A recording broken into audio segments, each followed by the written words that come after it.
Hey, welcome back everyone, and thank you for joining me for another art tutorial. In our last video, I promised you guys that I would show you how to combine the inking techniques with watercolors. And that's exactly what we're going to do today. In this tutorial, I will walk you through the process that I use to create a mixed media painting using black India ink and watercolors. I briefly go over some of the techniques from our previous lesson, including the use of masks, salt, rubbing alcohol, and dry brushing. I even show you one of the ways that I use to protect my watercolor paintings. If you need help with any of these techniques, please check out the video above or leave me a comment down below. If you like what you're seeing, please share, give it a like, and consider subscribing to the channel.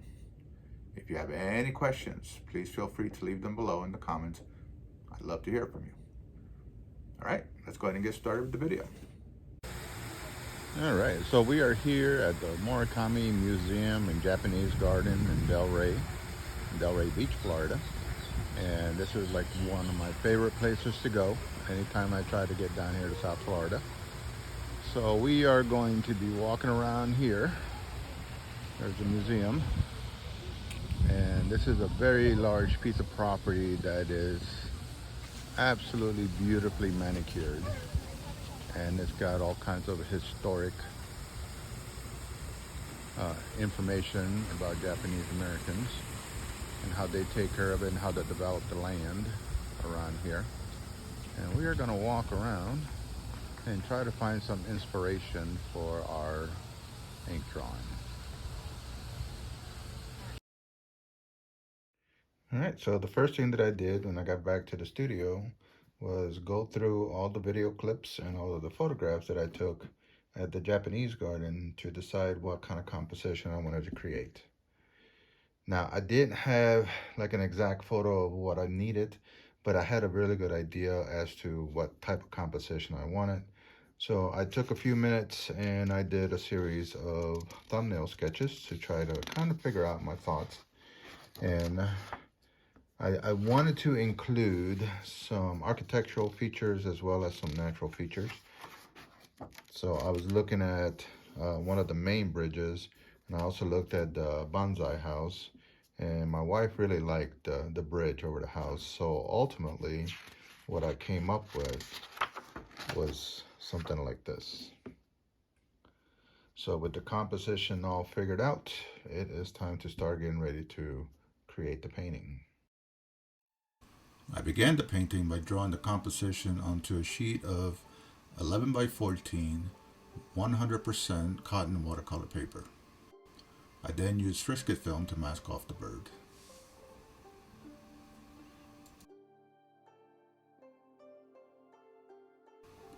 This film is super easy to work with. You simply trace the image onto the film, cut it out with a blade, peel the backing, and attach it to your paintings. The adhesive is light, making it very easy to reposition your stencil onto the paper. I then use a disposable brush to apply the liquid Frisket to the clouds, the base of the bridge, and the lighter trees in the drawing. The Frisket takes about 10 minutes to dry. With the Frisket dried, I'm ready to start working on the underpainting. I will be using some of the ink washes techniques from the previous videos to add shadows and textures to the drawing. For the distant trees, I'll use the wet on wet technique to add soft midtones, then splatter it with rubbing alcohol to suggest distant leaves. While the ink is drying on the trees, I move down to the large rock that the bird is sitting on and use the salt technique to create a texture for the rock. It's important to let the salt dry naturally to create this effect.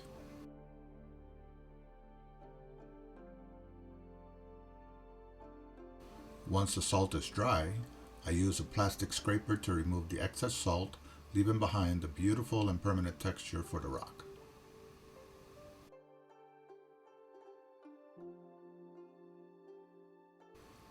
There was a lot of growth just below the water's surface, so I'll use the dry brush technique to represent this texture. I use a mid-tone value and try to keep the brush strokes random but horizontal.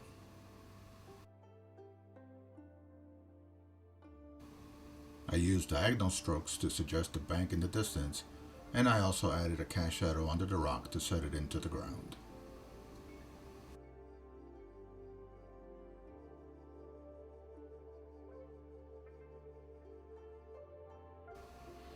I also added the bird shadow onto the rock.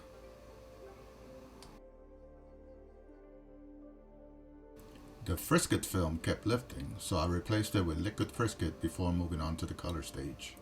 Because the watercolors are transparent, all the work that we've done so far will show up underneath the colors.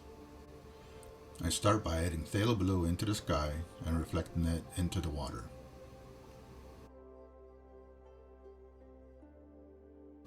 Then, using a variety of greens, I paint the distant trees and reflect those colors into the water as well.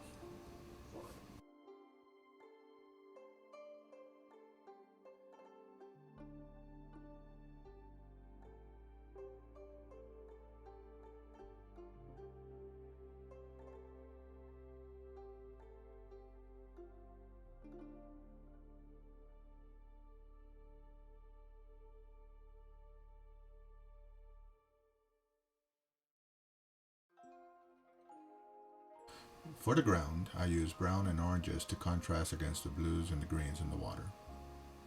Then I use the slightly brighter colors, but in the same family, to separate the rock from the ground.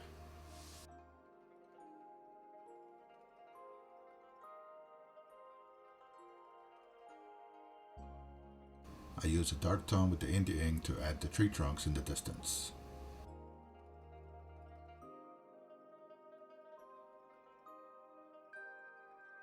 For the bridge, I use a mixture of cadmium red, burnt sienna, and a hint of purple to create a maroon-like color.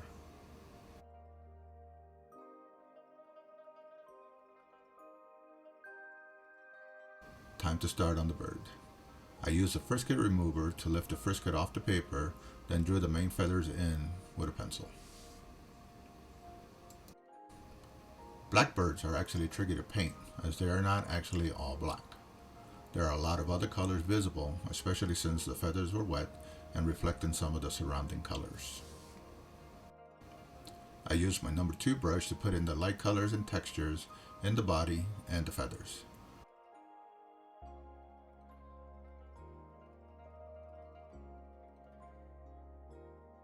Then I switched back to the India ink for the dark washes.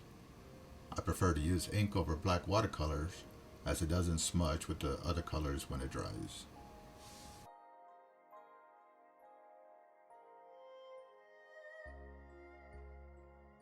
Here's a look at what the bird actually looks like at this stage. Lots of colors within the black. At this point, I felt I needed to make some changes to the painting. The beak blended into the background, making it hard to see, and the foreground needed to be broken up a bit more. I protected the head of the bird with masks made from masking tape, then used a magic eraser to erase some of the background. I shifted the ground down a little and changed the angle of the beak.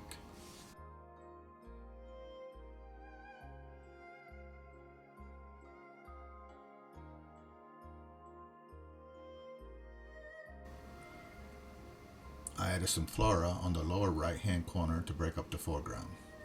I wanted to keep these as a silhouette, so I started with a darkish ink wash and followed it up with a mixture of purple and green.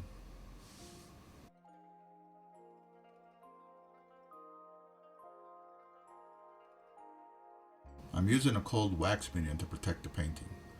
I put a thin coat of wax over the entire painting, then I let it dry for about 10 minutes.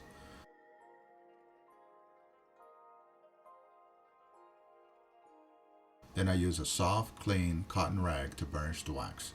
This smooths out the wax and removes any fingerprints.